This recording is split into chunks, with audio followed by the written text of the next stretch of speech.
தற்போது கிடைத்துள்ள அண்மை செய்தி, காக்காத்தோப்பு பாலாஜி என்கவுண்டர் செய்யப்பட்ட இடத்தில் தொடர்ந்து ஆய்வானது நடத்தப்பட்டு வருகிறது. தற்போது வடக்கு மண்டல இணை ஆணையர் ஆய்வை மேற்கொண்டு வருகிறார் என்ற ஒரு தகவல் கிடைத்துள்ளது.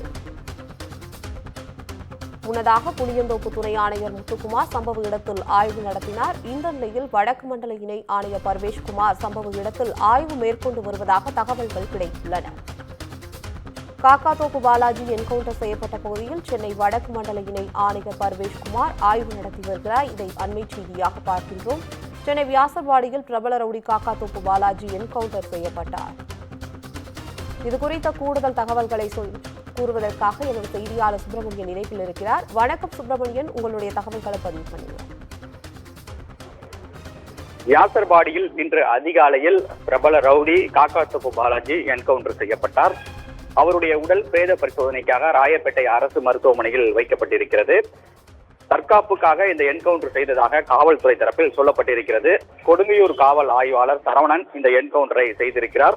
தற்போது இந்த என்கவுண்டர் தொடர்பாக மேஜிஸ்ட்ரேட் விசாரணைக்கு உத்தரவிடப்பட்டிருக்கிறது. அதாவது காவல்துறையுடைய விசாரணையின் போது அவர் பிடிக்கப்படும் போது அவர் என்கவுண்டர் செய்யப்பட்டிருக்கிறார். இதனால் மேஜிஸ்ட்ரேட் விசாரணைக்கு உத்தரவிடப்பட்டிருக்கிற சூழ்நிலையில் காவல்துறை உயர் அதிகாரிகள் துறை ரீதியான விசாரணையும், அதே போல ராயப்பேட்டை அரசு மருத்துவமனையில் வைக்கப்பட்டுள்ள அவரது காக்காத்தோப்பு பாலாஜியுடைய உடல் மேஜிஸ்ட்ரேட் முன்னிலையிலும் பிரேத பரிசோதனை செய்வதற்கான நடவடிக்கைகள் மேற்கொள்ளப்பட்டு வருகிறது. தற்போது இணை ஆணையர், அதாவது சென்னை காவல்துறை வடக்கு மண்டல இணை ஆணையர் பர்வேஷ்குமார் தற்போது புளியந்தோப்பை பகுதியில், அதாவது வியாசர்பாடியில் நடந்த என்கவுண்டர் தொடர்பான விசாரணையில் தற்போது ஈடுபட்டுக் கொண்டிருக்கிறார். நேரடியாக சம்பவ இடத்திற்கு சென்று ஆய்வும் மேற்கொண்டிருக்கிறார்.